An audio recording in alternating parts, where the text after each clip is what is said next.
Atlântida e as cidades que o mar escondeu. Nos primeiros segundos, a água sobe no mapa antigo como se tivesse vontade própria. As linhas de costa recuam, vilas apagam como velas, e o que era vida se converte em silêncio. Ele observa que chamaram de mito, mas as ruínas costumam falar mais do que os livros. Se Atlântida foi apenas a primeira história a afundar, onde ficaram as outras vozes? E por que alguém teria preferido cobri-las para sempre? O passado não desaparece, muda de forma, e às vezes espera debaixo de gelo, de areia, de selva ou de mar até que a curiosidade certa o alcance. Quem investiga sabe que cada silêncio esconde uma decisão. Quem decidiu que partes do mundo deveriam ser esquecidas? Antes que a próxima porta se feche, a investigação começa. Se este tipo de documentário encontra você, fortaleça o enigma com o seu apoio e o seu like.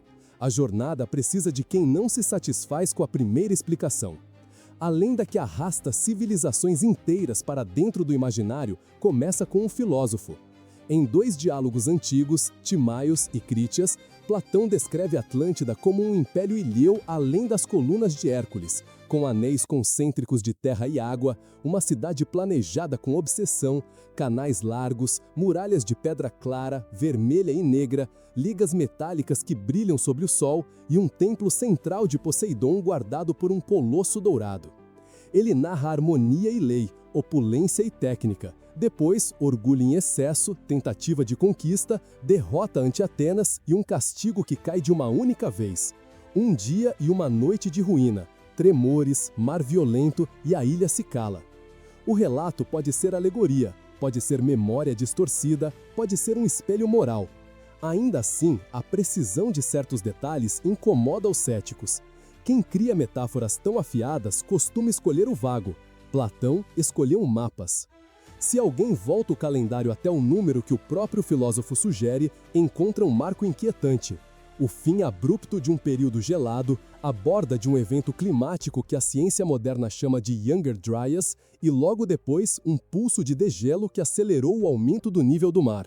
Nesse intervalo que ronda 11.600 anos atrás, zonas costeiras desapareceram, deltas avançaram sobre comunidades, a linha entre terra e água foi redesenhada à força. Em várias tradições antigas, de Mesopotâmia à Índia, ficam ecos de uma enchente primordial. A narrativa bíblica do dilúvio se encontra com Gilgamesh, se encontra com o Pralaya hindu, e em cada uma delas um mundo cai para que outro comece. Mito é linguagem para trauma. Quando povos narram água demais, é prudente olhar para o litoral perdido. Ele percorre esse mapa afogado com cuidado, porque a imaginação adora preencher lacunas. Entre o entusiasmo e a prova, existe uma linha de pedra.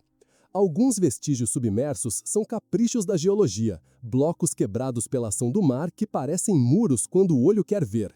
Outros, porém, teimaram alido, planejados.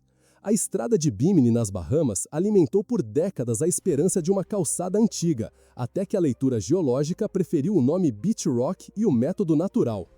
Onde a ciência diz erosão, a narrativa aprende a recuar um passo. Se a cidade existiu, ela produzirá sinais que não pedem licença para aparecer.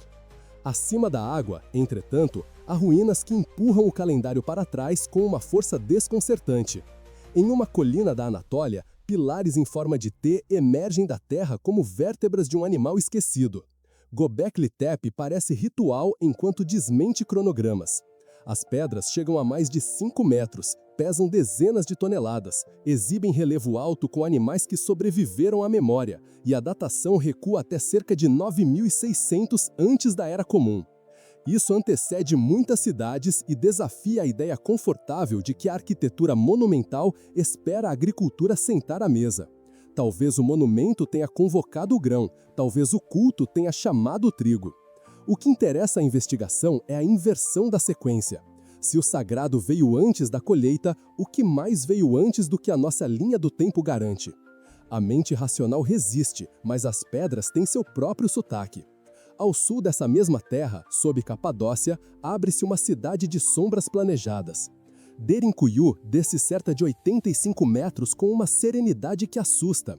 Há dormitórios, depósitos, escolas, mercados, vinícolas, poços profundos e um sistema de ventilação com dezenas de condutas que lembram o pulmão de um colosso. Portas circulares de pedra travam corredores estreitos que obrigam invasores a entrarem um de cada vez. A engenharia de quem prefere viver escondido sugere medo e método. Foram frígios, foram hititas, foram mãos muito mais antigas. A ausência de inscrições empurra as hipóteses para o silêncio. Quando não há nome, só resta a intenção gravada no projeto. Alguém quis sobreviver por baixo da terra por um tempo longo bastante para criar rotina. A pergunta é sempre a mesma: o que lá em cima exigiu isso? Se ele atravessa o Mediterrâneo e chega ao Líbano, encontra uma plataforma que não pede explicação, exige. Baalbek guarda templos romanos magníficos, porém repousa sobre um embasamento megalítico que parece ter sido deixado ali por gigantes disciplinados. Blocos com mais de 1000 toneladas compõem uma base precisa. As juntas se tocam sem argamassa. E no Pedreira Antiga próxima dormem monólitos com quase 2000 toneladas. A pedra da mulher grávida e outra ainda maior esperando por uma física aplicada que a antiguidade raramente admite em seus manuais. Moveu-se como? Por qual estrada? Com quantos homens? Com que cálculo? Há quem resolva com mitos, há quem chame o bronze mais remoto, há quem devolva a Roma um crédito que ela talvez não reclamasse. O mistério persiste porque os registros preferiram calar, e quando o arquivo cala, a pedra inclui uma nota de rodapé em sua massa. Debaixo d'água novamente, perto de Yonaguni, no Japão, degraus e patamares lembram escadarias e praças, e o olhar humano faz o resto. Um geólogo vê fratura natural e paciência oceânica, outro assinala sulcos que parecem cortes. A controvérsia é um bom sinal de ciência viva. A cidade que talvez existiu só para dúvidas e não confissões. Mergulhadores descrevem corredores e alusões, mas a prova que muda livros pede algo que resista a marés e a interpretações. Ainda assim, o conjunto cumpre um papel dramático útil para esta narrativa. Ele lembra que entre engenharia e erosão existe uma margem onde o tempo trabalha melhor que nós. E há reinos que não cabem no mapa físico. Shambhala aparece nos textos tibetanos como um círculo perfeito de sabedoria e paz, uma topografia da mente que alguns administraram como geografia do mundo. Em certos períodos sombrios da história, o mito atraiu gente poderosa o bastante para financiar expedições que misturavam antropologia, crença e propaganda. Onde há poder seduzido por mito, há uma pista sobre a fome humana por origem e destino. A busca pelo paraíso escondido serve de espelho ao impulso que move esta investigação. Procurar em ruínas é sempre procurar em si mesmo aquilo que falta nome. O documentário sabe onde pisa quando atravessa esse território. Ele não confunde fé com rocha, apenas admite que toda cultura escreve um mapa invisível sobre a terra que pisa. Enquanto o imaginário abre portas, a tecnologia moderna abre janelas no mato e no deserto. O feixe do LiDAR atravessa a copa da selva e desenha no chão o que o olho nunca veria. No Vale do Upano, no Equador, plataformas retangulares, vias e canalizações sugerem um urbanismo que a floresta guardou em silêncio. Nos Llanos de Mojos, na Bolívia, terraplenos, eixos elevados e estruturas piramidais compõem uma malha que desfaz o mito da selva intocada. Satélites revelam geometria sob a areia no Saara e formas curiosas no Cazaquistão e na Mongólia que exigem pés no chão antes de afirmações de grande porte. Até o gelo recebe suspeitas e convida a cautela. A ciência amadurece na tensão entre o que empolga e o que confirma. Em White Sands, no Novo México, uma sequência de pegadas humanas fossilizadas recua a presença de pessoas nas Américas para um tempo que incomoda cronologias tradicionais. Se os passos datam algo como 23 mil anos, a história aceita que sua primeira frase no continente precisa de revisão. Não é a primeira vez que o solo corrige o livro, e não será a última. A espinha da narrativa retorna à Atlântida não para provar sua planta baixa, mas para testar a pergunta que realmente importa. Quando um mito concentra em si a memória de catástrofes, deslocamentos e orgulhos que desabam, ele opera como um arquivo simbólico de uma época em que o mar subiu depressa e muitos lugares secaram de gente. Se várias cidades costeiras dos primeiros milênios do Holoceno afundaram sob a borda do mapa, então talvez o enigma não seja se a Atlântida existiu do jeito que Platão descreveu, e sim quantas Atlântidas menores desapareceram sem um filósofo para lamentá-las. A ausência de escrita não invalida o humano, apenas torna o registro mais caro. Povos sem letras deixaram pedra, traço, alinhamento, pegada, terraços, poços, estradas elevadas. Ler esse alfabeto exige paciência. Ao longo do caminho, ele não esquece o ceticismo útil. A arqueologia exige método, contexto, estratigrafia, datação, comparação. A prudência evita que entusiasmo vire fantasia. Entretanto, prudência não é preguiça. Onde há bloco impossível de mover, vale perguntar que sistema de alavancas e plano inclinado foi concebido. Onde há cidade subterrânea, vale investigar que medo exigiu aquele projeto. Onde há pegadas mais antigas que a narrativa vigente, vale reescrever a frase com humildade. E onde há tecnologia nova, vale usá-la para olhar de novo o que julgávamos conhecer. A cada virada, o filme abre pequenas portas para a retenção. E se Derinkuyu foi abrigo contra o clima e não contra a guerra? E se Baalbek preserva uma técnica cujo manual foi queimado com o tempo? E se Yonaguni é natural e ainda assim serve de lembrete de que o mar edita, compõe e engana? E se Shambhala fala mais de nós do que de um vale escondido? E se o Younger Dryas deixou camadas de luto espalhadas pelo planeta que hoje confundimos com lenda?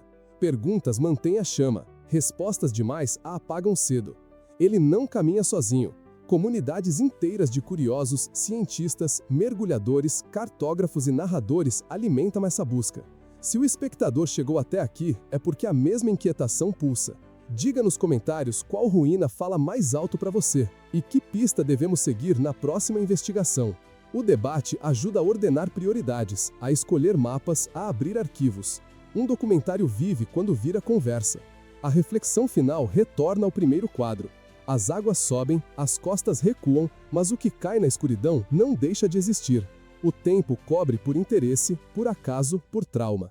E toda a cobertura pode ser removida. O papel desta narrativa não é oferecer um veredito que encerre, é oferecer um método que inquieta. Entre mito e medição, existe um corredor de perguntas onde a humanidade evolui. Entre a história que a escola entrega e a história que a Terra anuncia, existe uma tensão criativa.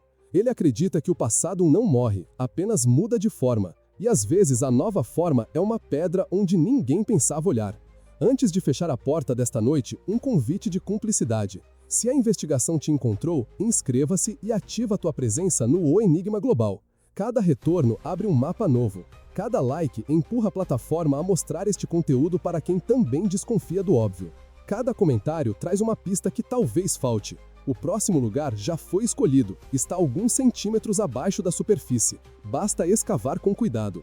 O silêncio não é ausência, é apenas outra forma de tempo. Quem aprende a ouvir ruínas, raramente volta a ouvir o mundo do mesmo jeito.